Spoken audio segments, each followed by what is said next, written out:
Semangat pagi, semangat untuk belajar kimia. Pada pertemuan kali ini kita akan lanjutkan pokok bahasan mengenai tata nama senyawa dan rumus kimia. Berikut adalah contoh zat atau bahan dalam kehidupan sehari-hari yang mengandung zat kimia. Kalau pada gambar pertama, ini tentunya sudah tidak asing lagi, yaitu garam dapur dengan rumus NaCl natrium klorida. Lalu pada gambar kedua itu tahu nggak peristiwa apa? Kalau saya bilangnya ini peristiwa pembuangan angin busuk. Tahu nggak angin busuk itu memiliki rumus kimia H2S, asam sulfida. Sementara pada sabun memiliki komponen penyusun, salah satunya adalah NaOH, natrium hidroksida, juga terkandung pada deterjen yang lainnya. Jadi, bagaimana cara membuat nama senyawa kimia dan bagaimana cara menuliskan rumus kimia suatu senyawa, berikut akan kita bahas. Sebagai bahan pengantar, coba perhatikan gambar berikut. Inilah dua gambar, yaitu yang berhubungan dengan gadget, atau lebih tepatnya pada layar handphone ya, Android. Touchscreen pada gadget atau pada handphone itu terbuat dari lapisan tipis yang bersifat transparan, sekaligus mempunyai daya konduktivitas tinggi. Salah satu bahan yang sesuai digunakan sebagai touchscreen adalah senyawa IN2O3. Konduktivitas IN2O3 dapat ditingkatkan dengan menambahkan SnO2. Berdasarkan penelitian, kisi kristal Rubik IN2O3 mempunyai ruang-ruang kosong yang dapat diisi dengan atom Sn dan O. Kristal tersebut disebut indium tin oxide atau disingkat ITO, bukan itohasian ya. Atau namanya boleh juga disebut dengan indium timah oksida. Nah, kira-kira apa nama senyawa IN2O3 dan SnO2? Lalu bagaimana cara penamaan senyawa kimia? Lalu, adakah aturan tata nama senyawa? Maka, pada pertemuan kali ini semua akan kita kaji tuntas, yaitu mengenai tata nama dan rumus kimia senyawa. Tata nama senyawa. Nanti yang kita pelajari ada dua jenis, yaitu ada tata nama senyawa biner, lalu ada senyawa poliatomik. Untuk senyawa biner itu meliputi senyawa yang berasal dari logam dan non-logam, dan senyawa yang berasal dari non-logam dan non-logam. Sementara poliatomik itu tidak jauh dari yang sudah kita pelajari sebelumnya, yaitu meliputi asam, basa, dan garam. Senyawa biner, senyawa yang hanya terdiri dari dua jenis unsur. Misalnya, air, rumusnya H2O, amonia NH3, metana CH4. Yang pertama, senyawa biner dari unsur logam dan non-logam. Unsur yang berada di depan unsur logam sebagai kation diberi nama sesuai dengan nama unsur tersebut. Lalu, unsur yang berada di belakang, itu unsur non-logam, sebagai anion diberi nama sesuai dengan nama unsur tersebut dengan mengganti akhiran unsur menjadi akhiran ida. Jadi ingat, senyawa biner pada umumnya nanti akan memiliki nama berakhiran ida. Langsung ke contoh. Misalkan senyawanya LiF. Maka kita telusuri Li merupakan unsur logam, golongan 1 ya, masih ingat. Sementara F unsur non-logam. Jadi, unsur logamnya Li bernama litium. Unsur non-logamnya F bernama fluor. Maka namanya ditulis menjadi lithium fluorida. Jadi tinggal nambahkan akhiran ida tadi ya pada unsur non-logamnya. Lalu contoh berikutnya, misalkan Na2S, di mana Na itu adalah unsur logam, S unsur non-logam. Nah, unsur logamnya tadi natrium, unsur non-logamnya sulfur. Maka namanya ditulis menjadi natrium sulfida. Nah, jadi angka 2-nya ini bagaimana dalam senyawa? Jadi untuk senyawa biner yang berasal dari logam dan non-logam ini tidak mempengaruhi ya bilangan-bilangan ini, atau tidak dibaca, itu maksudnya. Lalu untuk mempermudah penamaan non-logamnya, boleh dibantu dalam bentuk tabel berikut. Jadi kalau senyawa ini tadi, ingat aja nama logamnya litium, tinggal tambah nama F itu fluorida. Ionnya dihilangkan ya. Lalu ini natrium, S itu apa? Di sini sulfida. Maka namanya natrium sulfida. Demikian ya. Penyebutan senyawa dari unsur logam yang mempunyai lebih dari satu bilangan oksidasi disertai muatan kationnya dalam bentuk angka Romawi. Lalu diikuti nama unsur anion. Angka Romawi ditulis dalam tanda kurung. Jadi ada beberapa nanti unsur logam yang bilangan oksidasinya lebih dari satu. Jadi seperti ini contohnya ya. Ini timbal.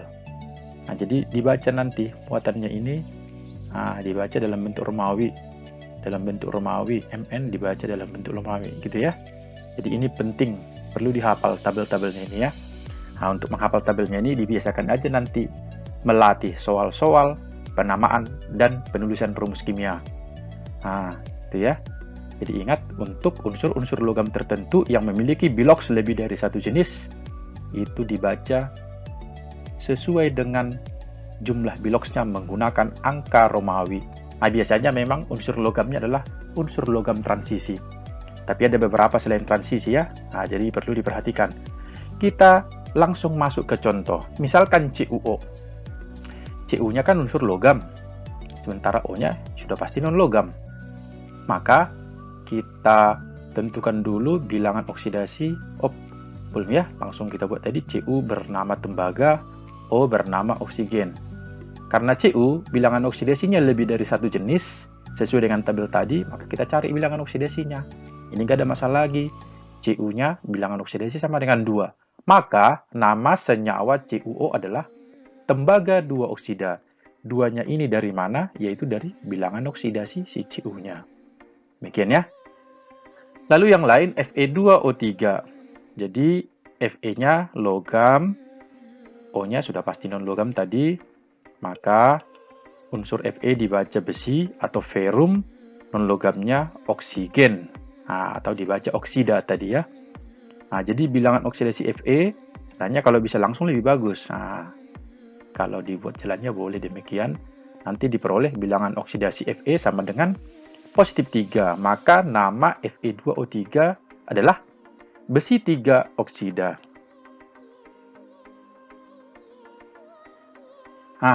Berikut adalah penulisan rumus kimia senyawa biner dari kation dan anion. Kalau sebelumnya kita belajar membuat nama, sekarang belajar membuat rumus kimia dari suatu nama senyawa kimia. Bentuk umumnya demikian. Jadi ada kation Ay positif ditambah Bx negatif menghasilkan AxBy. Ay positif itu kation. Itu tadi biasanya unsur logam. Karena kita belajar tentang senyawa biner yang berasal dari logam dan non-logam. Sementara Bx negatif itu tadi anion.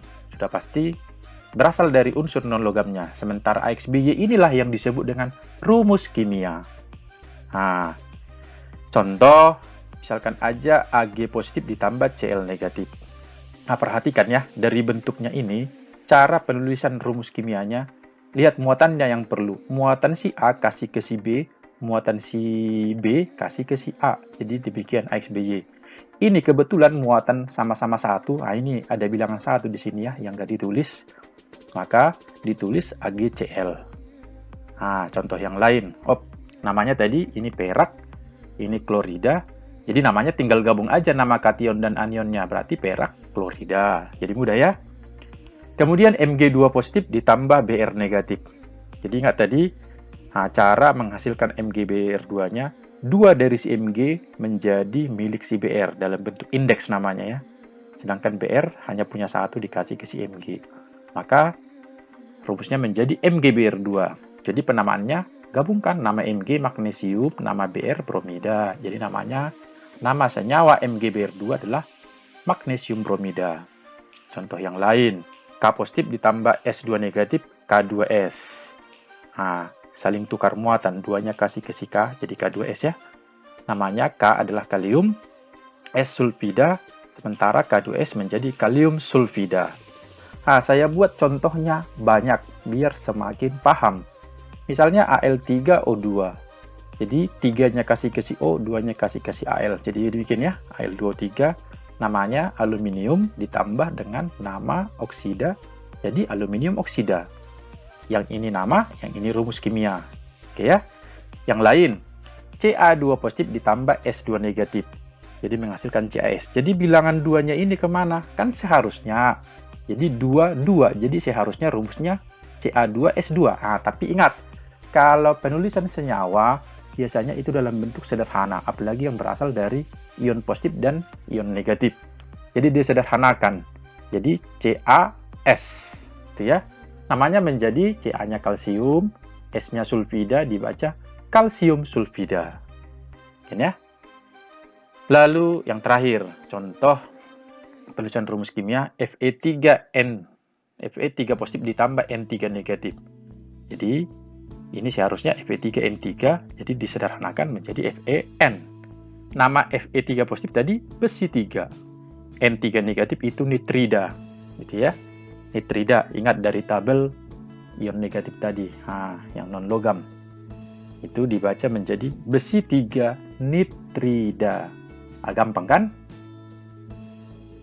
Nah, penyebutan unsur logam yang memiliki bilangan oksidasi lebih dari 1 juga dapat dilakukan dengan cara berikut. Nah, ada cara lain ini. Unsur logam dengan bilangan oksidasi kecil diberi akhiran O, sementara dengan biloks besar diberi akhiran I. Contohnya, CuCl dan CuCl2. Di antaranya ini, Cu memiliki bilangan oksidasi positif 1 dan positif 2. Yang paling kecil itu dibaca menjadi kupro, berakhiran O, ini tadi ya. Sementara yang memiliki biloks besar, berakhiran I, kupri.